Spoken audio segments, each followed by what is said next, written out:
కాంగ్రెస్ పై BRS నేతలు కక్షపూరితంగా వ్యవహరిస్తున్నారని ఎమ్మెల్యే మఠ రాగమయ్య అన్నారు. సభలో ప్రతి ఒక్కరికి సమయం ఇచ్చామని చెప్పారు. కేటీఆర్ మాట్లాడేందుకు 2 గంటల సమయం ఇచ్చారని తెలిపారు. సభలో బీఆర్ఎస్ నేతలు గందరగోళం సృష్టిస్తే ప్రజలకు సేవ చేయాలని మొదటిసారిగా వచ్చిన ఎమ్మెల్యేలు ఏం నేర్చుకోవాలని ప్రశ్నిస్తున్న ఎమ్మెల్యే మఠ రాగమయ్యతో మా Hyderabad bureau Pranay Varma face to face. మరొక కాంగ్రెస్ ఎమ్మెల్యే రాగమయ్య గారు ఉన్నారు. ఆమెతో మాట్లాడే ప్రయత్నం చేద్దాం. మేడం, సబితా ఇంద్రారెడ్డిని సభలో కించపరిచారు. ఈరోజు కాంగ్రెస్ నాయకులు కావాలనే బురద జల్లేటువంటి ప్రయత్నం చేస్తూ ఉన్నారు. ఒక మహిళా నాయకురాలను చూడకుండా, ఒక మహిళా ఎమ్మెల్యేని చూడకుండా గతంలో మంత్రిగా ఉన్నటువంటి మహిళను కించపరిస్తే సభలో కన్నీళ్లు పెట్టుకుంది అంటూ కూడా బీఆర్ఎస్ నాయకులు మాట్లాడుతూ ఉన్నారు. మీరేం చెప్పారు? ఇది పూర్తిగా అవాస్తవం. మీరందరూ లైవ్ లో చూస్తూనే ఉంటారు. అక్కడ మహిళా కార్డు తీయడం అనేది అది వాళ్ళు బీఆర్ఎస్ పార్టీ వాళ్ళు మహిళలను ముందు పెట్టి వాళ్ళు వెనకాల నుంచి ఆడుతున్న డ్రామా అండేది. మహిళలను అయితే ఎక్కడ కించపరిచే వ్యాఖ్యలు ఎవరూ చేయలేదు. జనరల్ కాంటెక్స్ట్ లో వచ్చింది. అది వాళ్ళు గుమ్మడికాయ దొంగ అంటే భుజాలు దడుముకున్నట్టు వాళ్ళంతటా వాళ్ళు ఆపాదించుకొని దాన్ని కావాలని ఎక్కువ చేస్తా ఉన్నారు అంతే.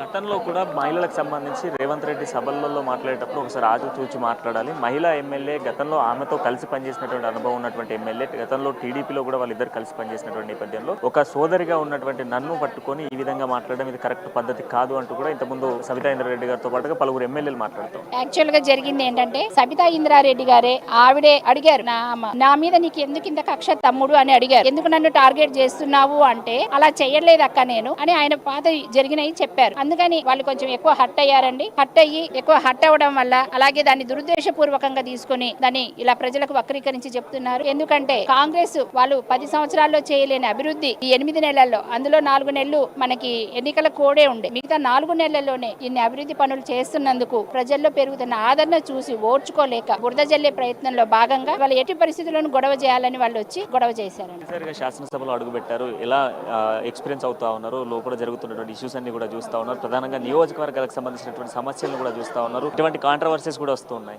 సో వీటిని బేస్ చేసుకుని ఎలా ముందుకెళ్ళాలి? మేము చాలా కోరికతో ఆశతో వచ్చామండి. ఎందుకంటే గత 10 సంవత్సరాల నుంచి నియోజకవర్గంలో ఎటువంటి అభివృద్ధి పనులు జరగలేదు. ప్రజలందరికీ కూడా న్యాయం చేయాలి, వాళ్ళకి మంచి చేయాలన్న ఉద్దేశంతో మేము శాసనసభలో అడుగు పెట్టడం జరిగింది. చాలా వరకు మా ముఖ్యమంత్రి వర్యులు కానీ మరి మిగతా మంత్రివర్గ సభ్యులందరూ కూడా మమ్మల్ని ప్రోత్సహించి, ముఖ్యంగా మా ఖమ్మం జిల్లాకు 3 మంత్రివర్యులు ఉన్నారు, వీళ్ళందరూ కూడా మమ్మల్ని వెన్నుతట్టి ప్రోత్సహించి అభివృద్ధి పనులన్నింటిలో ఎలా చేయాలి సలహాలు సూచనలు ఇస్తున్నారు. దానిలో భాగంగా మేము సత్తుపల్లిలో చాలా వరకు పనులు చేసుకుంటున్నాము. మరి కాకపోతే ఈ శాసనసభలో వచ్చినప్పుడే వీళ్ళు ప్రతిదానికి అంటే మేము ఏది మాట్లాడినా కూడా దాన్ని వక్రీకరించడము, ప్రతిదానికి పోడియం దగ్గరికి రావడం, నిరసన వ్యక్తం చేయడము, అన్నని మాటలు అన్నట్టు సృష్టించడము, ఇలాంటివన్నీ కూడా అంటే కాంగ్రెస్ ఇమేజ్ ని ప్రజల్లో దెబ్బతీయాలన్న ఉద్దేశంతో కుట్రపూరితంగా చేస్తున్నారు. కానీ ప్రజలు విజ్ఞానవంతులు, అన్ని గమనిస్తూనే ఉన్నారు. అందుకని వాళ్ళని అటుపక్క కూర్చోబెట్టినా కూడా వాళ్ళ తీరు మారట్లేదు. మరి కాంగ్రెస్ ఎంతో ప్రజాస్వామ్యబద్ధంగా ప్రతి ఒక్కరికి మాట్లాడే అవకాశం, గతంలో వాళ్ళు ఆత్మవిమర్శ చేసుకోవాలి. వాళ్ళ ప్రభుత్వం ఉన్నప్పుడు ప్రతిపక్షాల గొంతు నొక్కారు, ఒక్కరికి కూడా ఇవ్వలేదు. మైకులు ఇచ్చేవాళ్ళు కాదు, ఇచ్చినా కట్ చేసేవాళ్ళు, సస్పెండ్ చేసేవాళ్ళు. అలాంటిది ఇప్పుడు ప్రతి ఒక్క సభ్యుడికి కూడా మాట్లాడడానికి అవకాశం ఇస్తున్నారు. మొన్నైతే తెల్లవారుజాము 3:30 దాకా కూడా సభ జరిగింది. మరి గతంలో ఎప్పుడన్నా ఇలా జరిగిందా?